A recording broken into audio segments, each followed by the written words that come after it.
Hello दोस्तों, नमस्कार। आप सबका बहुत बहुत दोस्तों स्वागत है आज की इस क्लास में। तो दोस्तों आज की इस क्लास में हम लोग देखने वाले हैं यूपी लेखपाल का दोस्तों आपका पेपर है। उसमें दोस्तों 4 सेक्शन है, एक मैथ का और दूसरा दोस्तों आपका हिंदी का, तीसरा जीके का और दोस्तों फोर्थ एंड लास्ट दोस्तों है ग्रामीण विकास या जिसे आप लोग कहते हैं ग्रामीण परिवेश। ओके, तो दोस्तों ग्रामीण परिवेश में दोस्तों क्या है कि दोस्तों आपके 25 क्वेश्चन के दोस्तों सारे के सारे सेक्शन है। ओके, तो दोस्तों जो ग्रामीण विकास है उसमें दोस्तों 25 क्वेश्चन है, लेकिन दोस्तों उसमें रियल में होगा ये कि दोस्तों लगभग 13 या 12 क्वेश्चन दोस्तों आपके होंगे यूपी जीके के, और लगभग दोस्तों इतने ही क्वेश्चन दोस्तों आपके होंगे। क्या दोस्तों इतने ही लगभग क्वेश्चन दोस्तों 12 या 13 दोस्तों कह लीजिए ग्रामीण परिवेश से दोस्तों आपके क्वेश्चन रहने वाले होंगे।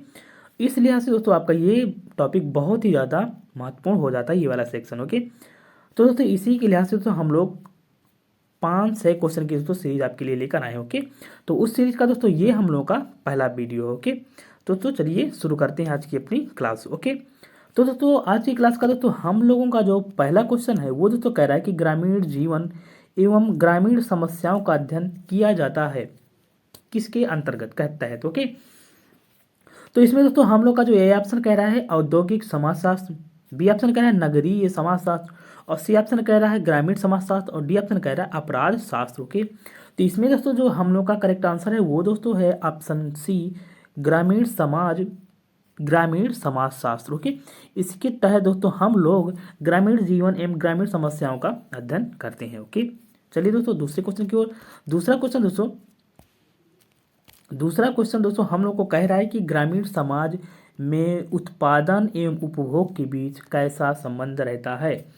तो दोस्तों इसमें दोस्तों हम लोग का ए ऑप्शन तो कह रहा है कि अन्योन्यता बनी रहती है, बी ऑप्शन कह रहा है कि असंतुलन बना रहता है और सी ऑप्शन कह रहा है संतुलन बना रहता है और डी ऑप्शन कह रहा है इनमें से कोई नहीं। ओके, तो इसमें दोस्तों जो हम लोग का करेक्ट आंसर होगा वो दोस्तों है ऑप्शन सी संतुलन बना रहता है। ओके, यानी कि जो ग्रामीण समाज है उसमें तो उत्पादन और उपभोग दोनों के बीच में बराबर संतुलन रहता है। ओके, दोस्तों दूसरा हम लोग का तीसरा नेक्स्ट क्वेश्चन जो है वो दोस्तों कह रहा है कि खतौनी में लेखपाल परिवर्तन कहता है कैसे। जो दोस्तों हम लोग का भूमि का जिसमें दोस्तों डिटेल होती है उसे दोस्तों हम लोग खतौनी कहते हैं। उसमें दोस्तों जो लेखपाल है तो जब कोई भी चेंजमेंट करना होता है तो दोस्तों किस कलर की स्याही जिसे हम लोग रोशनाई कहते हैं करता है। ओके, तो इसमें दोस्तों कह रहा है कि लाल रोशनाई से, बी ऑप्शन कह रहा है हरी रोशनाई से, सी ऑप्शन कह रहा है नीली रोशनाई से, डी ऑप्शन कह रहा है काली रोशनाई से। ओके, तो इसमें दोस्तों जो हम लोग का करेक्ट आंसर होगा वो दोस्तों है ऑप्शन ए लाल रोशनाई से। ओके, कोई भी चेंज दोस्तों जब खतौनी में लेखपाल करता है तो लाल रोशनाई से ही करता है। ओके, दोस्तों अगला हम लोग का नेक्स्ट क्वेश्चन दोस्तों कह रहा है कि लेखपाल के कागजात पर हस्ताक्षर होते हैं किसके। ओके, किस साहब के हस्ताक्षर होते हैं। तो इसमें दोस्तों ऑप्शन ए कह रहा है जिलाधिकारी साहब के, बी ऑप्शन कह रहा है राजस्व अधिकारी साहब के और सी ऑप्शन कह रहा है ब्लॉक प्रमुख के या डी ऑप्शन कह रहा है बैंक के महाप्रबंधक के। ओके, इसमें दोस्तों जो हम लोग का करेक्ट आंसर होगा वो ऑप्शन बी होगा, राजस्व अधिकारी के लेखपाल के सारे कागजातों पर हस्ताक्षर होते हैं। ओके, अब दोस्तों हम लोग का नेक्स्ट अगला क्वेश्चन दोस्तों कह रहा है कि ग्रामीण अर्थव्यवस्था में तीव्रता से हो रहे परिवर्तनों का सबसे ज्यादा प्रमुख कारण कौन सा है। ओके, इसमें दोस्तों हम लोग का ऑप्शन ए जो कह रहा है कि ग्रामीण जनता में जागरूकता आना, बी ऑप्शन कह रहा है सरकार द्वारा नियोजित योजनाएं और सी ऑप्शन कह रहा है ग्रामीण जनता में बचत की प्रवृत्ति में बढ़ोतरी और डी ऑप्शन कह रहा है उपयुक्त में से कोई नहीं। ओके, तो इसमें दोस्तों जो हम लोग का करेक्ट आंसर होगा वो ऑप्शन बी होगा, सरकार द्वारा नियोजित योजनाएं। ओके, जिसके दोस्तों द्वारा दोस्तों ग्रामीण जनता में जागरूकता भी आती है और उसकी बचत में बढ़ोतरी हुई होती है। ओके, तो दोस्तों जो इनका मेन जो कारण है प्रमुख वो है दोस्तों सरकार द्वारा नियोजित योजनाएं। ओके, अगला दोस्तों नेक्स्ट क्वेश्चन दोस्तों कह रहा है कि एक कंपास सर्वेक्षण में दृष्टि रेखा कंपास की दृष्टि से नहीं गुजरती है तो वह किस प्रकार की त्रुटि मानी जाएगी। ओके, जब हम लोग भूमापन करते हैं तब। ओके, तो दोस्तों इसमें दोस्तों ऑप्शन ए कह रहा है प्राकृतिक, बी ऑप्शन कह रहा है यांत्रिक त्रुटि, सी ऑप्शन कह रहा है वैयक्तिक और डी ऑप्शन कह रहा है इनमें से कोई नहीं। ओके, तो इसमें दोस्तों जो है तो वो दोस्तों है यांत्रिक त्रुटि हम लोगों की मानी जाएगी। ओके, अब नेक्स्ट अगला क्वेश्चन जो कह रहा है कि भूमि के विक्रय के समय में मुद्रांक शुल्क लगाया जाता है किसके आधार पर।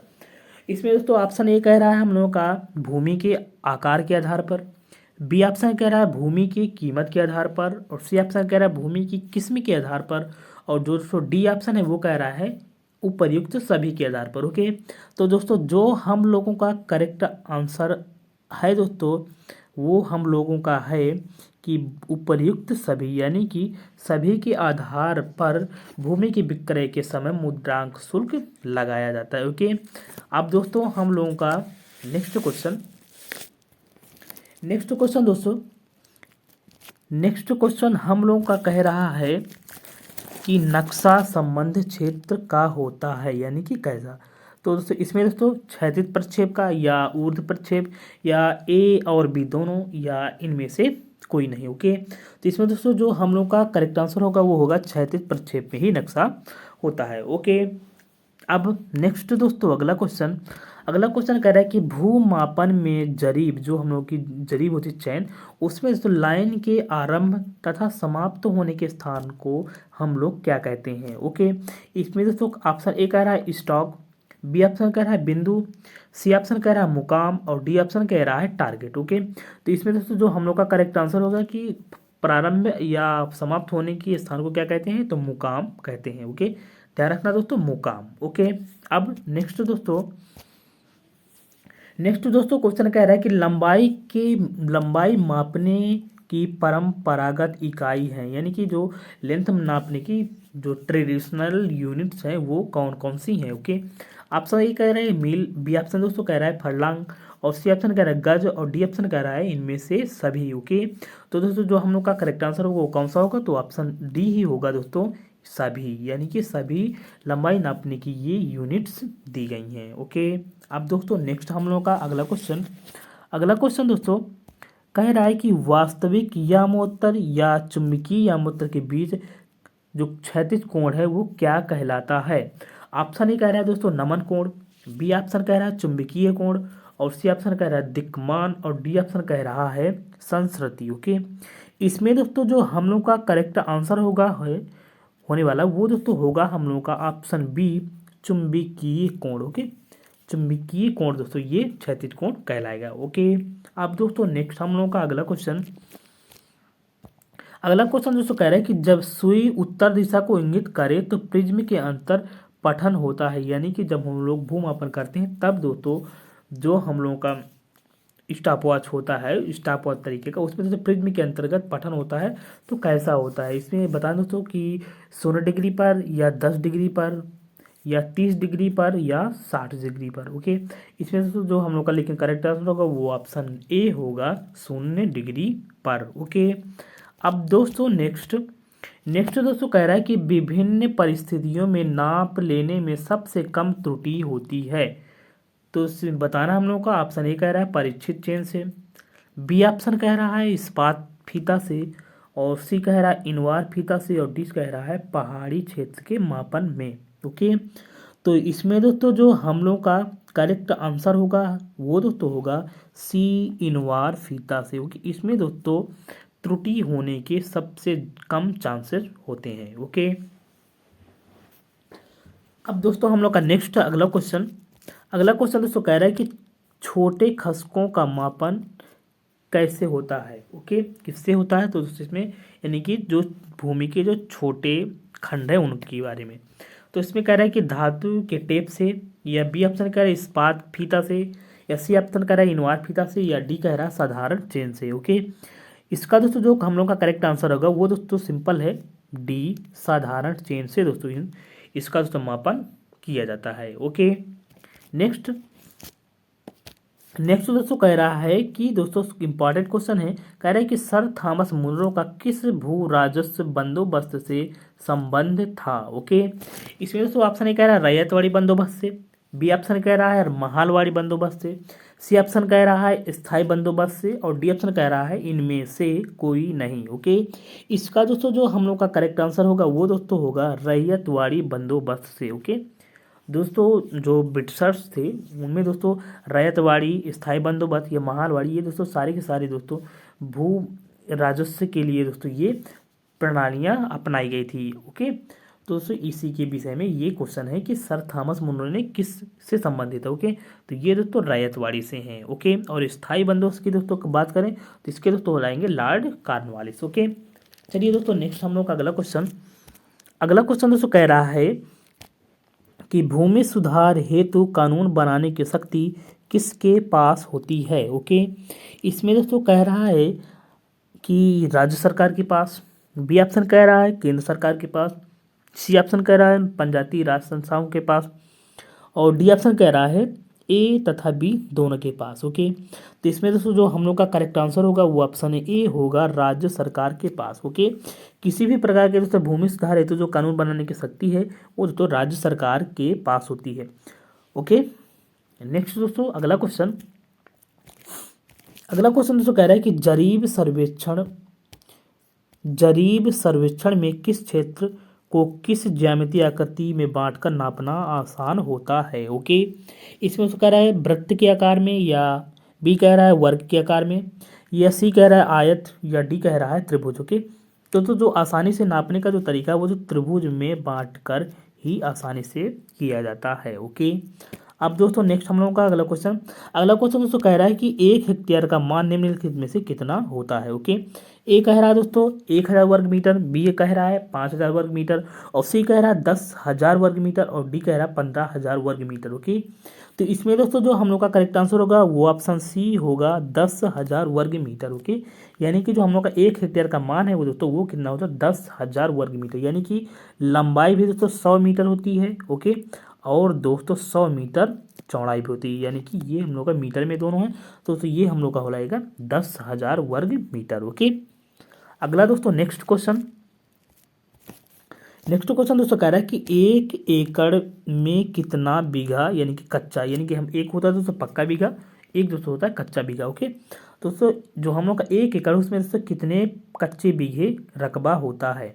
इसमें दोस्तों कह रहा है 5 बीघा, सी कह रहा है 7 बीघा, और बी कह रहा है 7 बीघा, और सी कह रहा है 10 बीघा, और डी कह रहा है 12 बीघा। ओके, इसमें दोस्तों जो हम लोग का है कि कितना होता है तो दोस्तों वो होता है ऑप्शन ए 5 बीघा। ओके, 1 एकड़ में दोस्तों वैसे दोस्तों 4.8 होता है, लेकिन दोस्तों इसमें ये वाला ऑप्शन दे नहीं रखा, तो दोस्तों लगभग में दोस्तों 5 ही होगा। ओके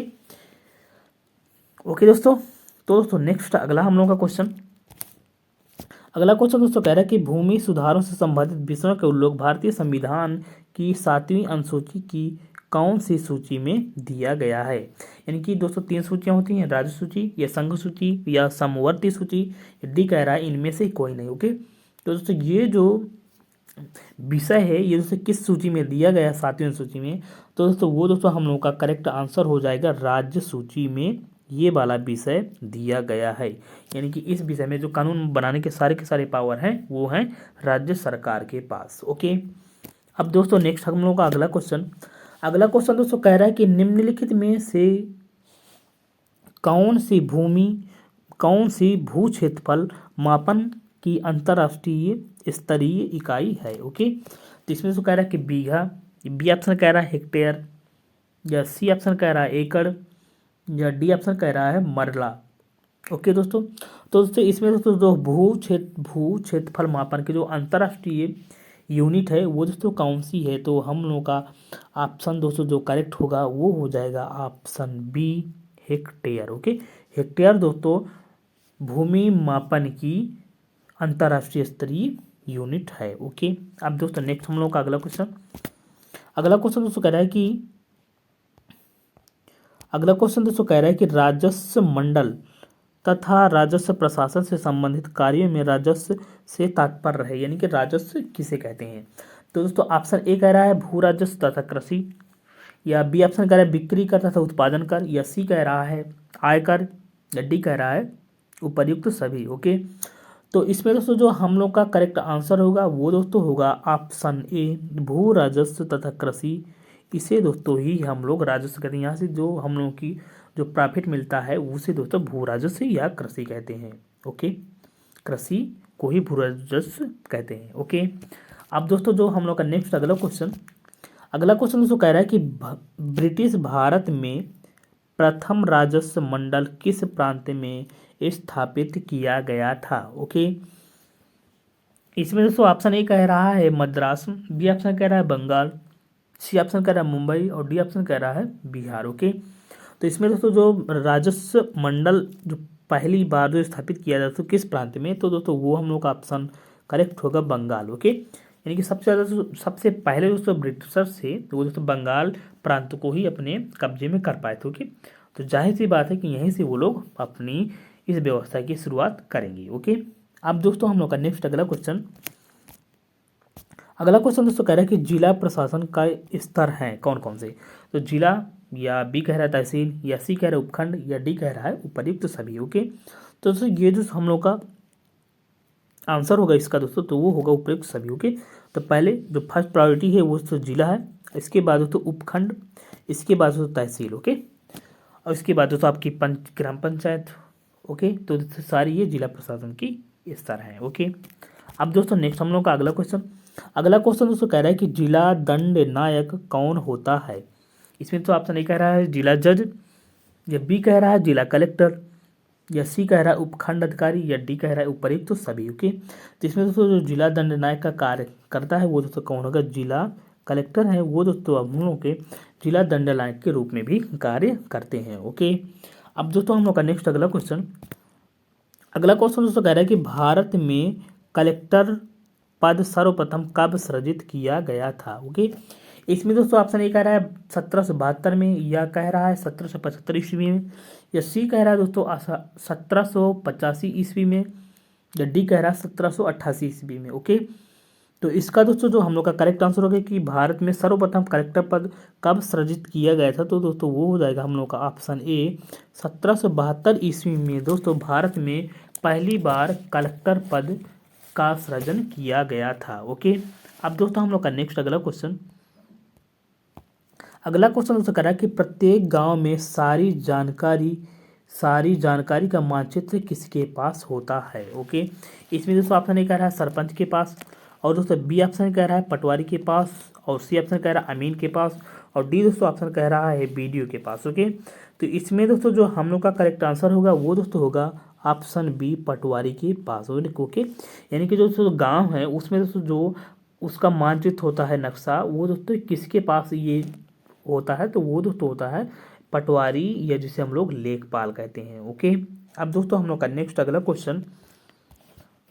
अगला दोस्तों कह रहा है कि एक पटवारी का सीधा संबंध किससे होता है। ओके, तो इसे ऑप्शन ए कह रहा है पटवार हल्के से, ये बी ऑप्शन कह रहा है जिले से, ये सी ऑप्शन कह रहा है तहसील से, ये डी ऑप्शन कह रहा है पंचायत से। ओके, तो दोस्तों एक जो पटवारी या लेखपाल का दोस्तों सीधा संबंध होता है वो दोस्तों पटवार या क्षेत्रीय हलक से होता है। ओके, इसमें दोस्तों कई पंचायतें आ सकती हैं आसानी से। ओके, तो पंचायत नहीं होगा, इसमें एक क्षेत्र होगा। ओके, अगला क्वेश्चन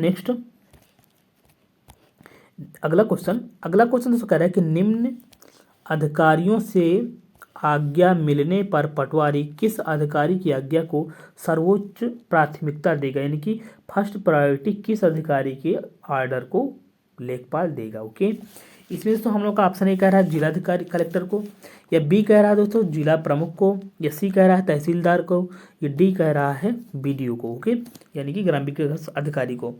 इसमें दोस्तों जो पटवारी वो फर्स्ट प्रायोरिटी किसके ऑर्डर को देगा, तो दोस्तों वो होगा जिला कलेक्टर को। ओके, यानी कि इसके दोस्तों ऑर्डर को वो फर्स्ट प्रायोरिटी हम लोगों का पटवारी देगा। ओके, नेक्स्ट दोस्तों अगला क्वेश्चन दोस्तों लास्ट क्वेश्चन दोस्तों कह रहा है कि निम्न अधिकारियों में से कौन पटवारी के कार्यों का सामान्य निरीक्षण करता है। ओके, यह कौन सा ऐसा अधिकारी है जो ये कार्य करता है उसके कार्यों का निरीक्षण का, तो इसमें दोस्तों ऑप्शन ए कह रहा है सरपंच, ये बी ऑप्शन कह रहा है कानून गो, ये सी ऑप्शन कह रहा है जिला प्रमुख, या डी कह रहा है ग्राम विकास अधिकारी। ओके, तो इसका दोस्तों जो हम लोगों का करेक्ट आंसर होगा कि कौन करता है इसका निरीक्षण का कार्य, तो वो दोस्तों होगा कानून गो। ओके, इसे दोस्तों कानून गो को हम लोग दूसरा नाम देते हैं गिरदावर। ओके, इसे दोस्तों हम लोग गिरदावर के नाम से भी जानते हैं कानून गो को, कहीं कहीं दोस्तों आपको ये गिरदावर भी लिखा मिल जाएगा। ओके, दोस्तों ये दोस्तों हम लोग का हुआ लास्ट क्वेश्चन। ओके, दोस्तों आई होप कि ये सारे के सारे क्वेश्चन आपको पसंद आए होंगे। ओके, और ये वीडियो भी। दोस्तों इसी के साथ दोस्तों अगर ये वीडियो पसंद आए तो प्लीज़ करके चैनल को दोस्तों सब्सक्राइब करिएगा। ओके, और लाइक शेयर तो बिल्कुल से भी ना भूलिएगा। ओके, तो दोस्तों अब दोस्तों हम लोग मिलते हैं अपने नेक्स्ट वीडियो में। तब तक के लिए धन्यवाद। जय हिंद।